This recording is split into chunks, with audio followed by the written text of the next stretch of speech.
On 17th May, Defence Minister Rajnath Singh launched two indigenous ships for the Indian Navy at Mazgaon Dock Limited's shipyard in Mumbai. These will be formally inducted in India's naval arsenal after they successfully complete their sea trials. The names of the ships are INS Surat, a missile destroyer, and INS Udaygiri, a frigate. You must have often heard the names of various ships that are still in services as well as those which have been decommissioned. But have you ever wondered how are ships, submarines, frigates, etc. named by the Indian Navy? Have you ever been intrigued by the names of different components of our naval fleet? Or what are the guidelines or SOPs in place that the organization needs to adhere to? In this video, we will be talking you through this entire interesting process. So, let's get started. The selection of names of ships and submarines of the Indian Navy is done by the Internal Nomenclature Committee at the Defence Ministry. The INC is headed by the Assistant Chief of the Naval Staff Policy and Plans and has representatives from the Historical Section of the Defence Ministry, Department of Archaeology in the Ministry of Human Resources Development, Ministry of Transport and others.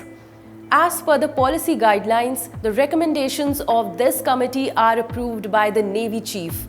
Names, crest and mottos of major war vessels require the assent of the President as well. To maintain uniformity among vessels of a certain type, the INC adhered to certain policy guidelines. Now, let's see how they are named. Destroyers. All destroyers are named after important cities or historical Indian warriors or rivers. For example, INS Kolkata, INS Ranjit, INS Godavari, INS Ganga. Fast attack ships. India's fast attack ships are named after words that denote bravery, victory and valor. Example, INS Veer, INS Nirbhik, INS Prachand, etc. Amphibious warfare ships.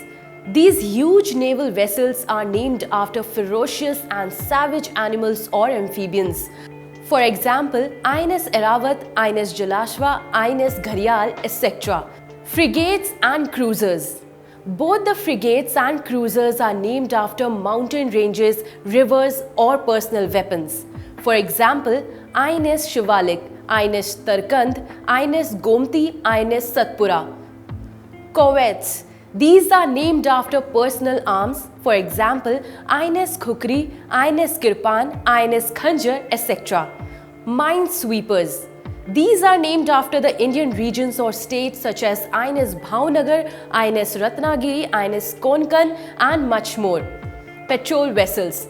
India's multi-purpose patrol vessels are named after islands, while offshore patrol vessels have names from Indian mythology.